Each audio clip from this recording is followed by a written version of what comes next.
time for a little update. It's been a varied week, but it has been a week of me being indoors in the house for the entire week, other than one trip to Tesco's with my children. But I have got some good news. As you know, I've been contacting lots of different people, clinics, treatment centres to try and get something intensive to help with my agoraphobia. And my partner, being Italian, said, oh, the NHS and in England, the treatment is so expensive, you need to try Italy. So we contacted a lot of places in Italy as well. Now, we were actually recommended a psychologist who is Italian but works in London. So he said, give her a call because she might be able to help. So we rang her. Furry jumper equals furry bits in your mouth. Sorry. So we rang her and she called me back and we had a really good chat. And she said, listen, I know you want intensive treatment. I will look into that for you. But in the meantime, how about I offer you 5 free sessions via Skype? Because obviously her being in London, that's a big old journey for me, and it would mean probably 2 lorazepam and me not remembering much about it. So she said, let's do Skype, 5 sessions, and see if I can just help. If not, you haven't lost anything. In the meantime, I can be, she can be looking for other options for me. I thought, how nice is that? How nice that there are people still out there who genuinely want to help you. Because I explained my situation, my age, my children's age, what I can and can't do. And we've had 1 session so far, and she was lovely. And even though it was only meant to be for an hour, we ran over the hour. And she wasn't phased, she wasn't narky or anything. She was just lovely. So I don't know yet if it's going to make any difference, but she's given me a few little things to do. Not homework as such, but I've got to make notes at certain times when I panic, who I'm with, where I'm at. She hasn't asked me to push myself or do anything different other than what I'm doing now. So it should be interesting. So I'm waiting to hear if she does find anything. But in the meantime, I am still on the waiting list with the NHS to get intensive therapy after turning down their 30-minute phone call once a fortnight. So yeah, I feel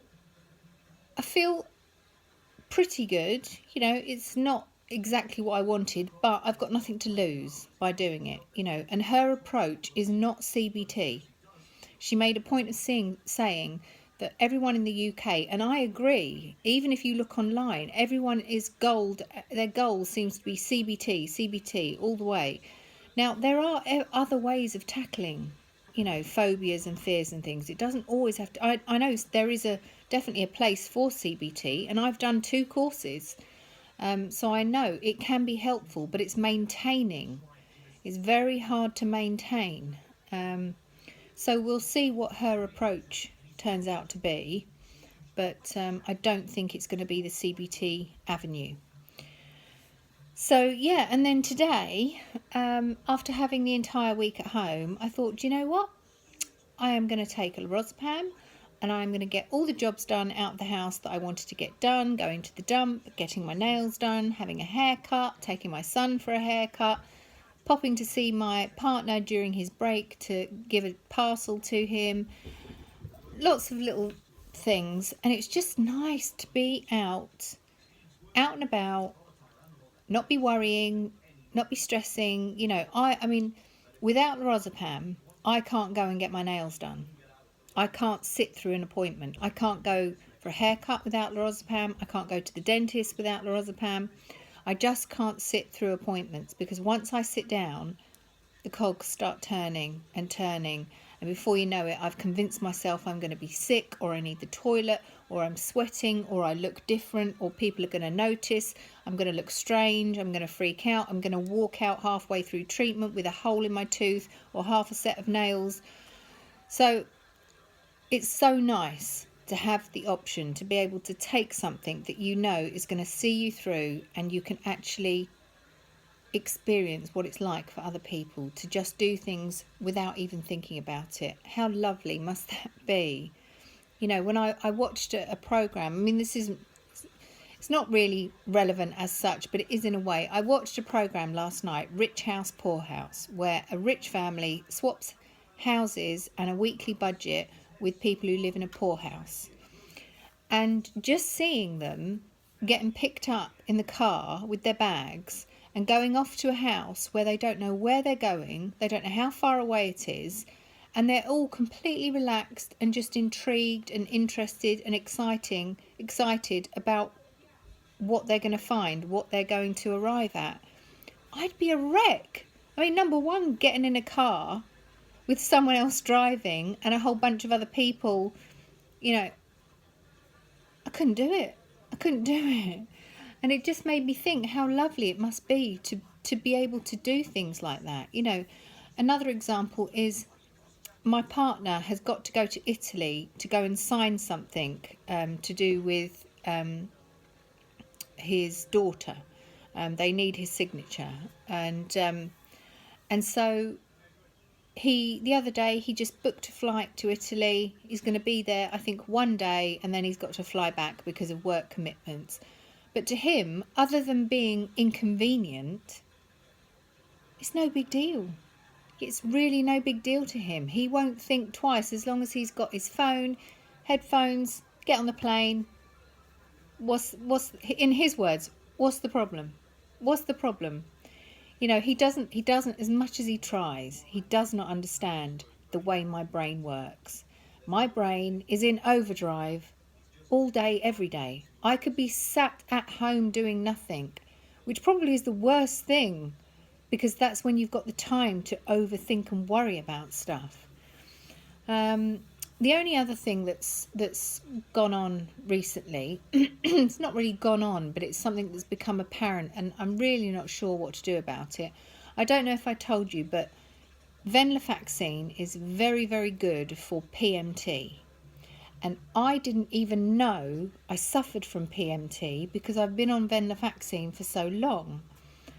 So when I stopped it and started getting the symptoms about a week before my period was due, really tearful, worrying, panicking, crying, I thought it was just my emotions coming back. But then when it happened 2 consecutive months, and I literally thought I was having a breakdown, and I went to the doctors, and I had already started the Pregabalin, and that wasn't even touching it.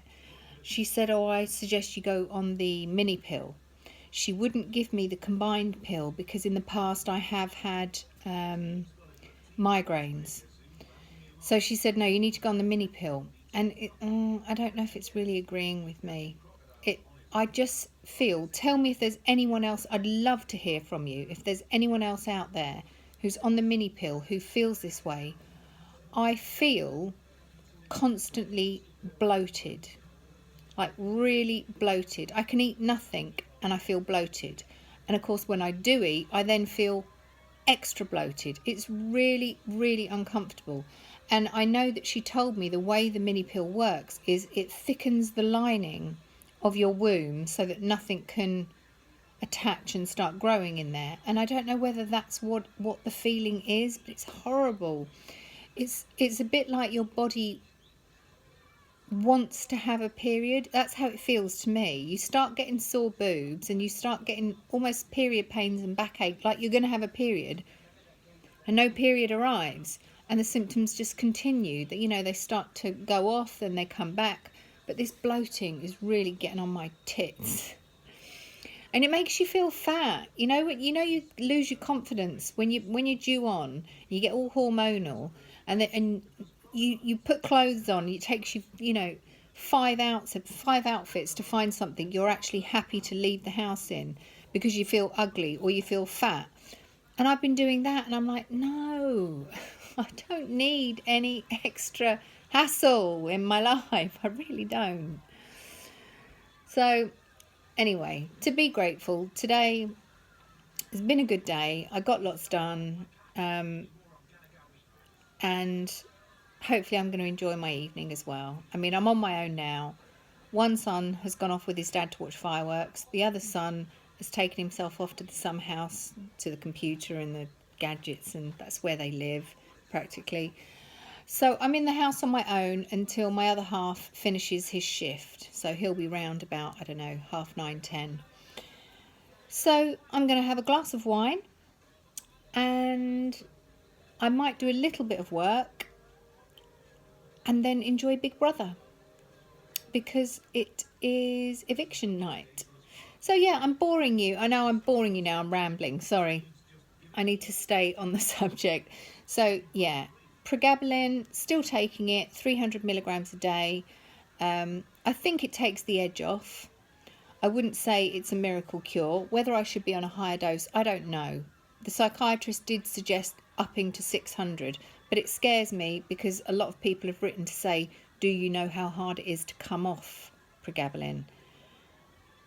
I don't even want to Google it. I'll start preempting what I've got to go through when I do come off it, and I don't even know when that's going to be. So not going to worry about that now. But yeah, for the time being, things are ticking along okay. I hope you're all good too. Comment if you've got anything you want to ask or add.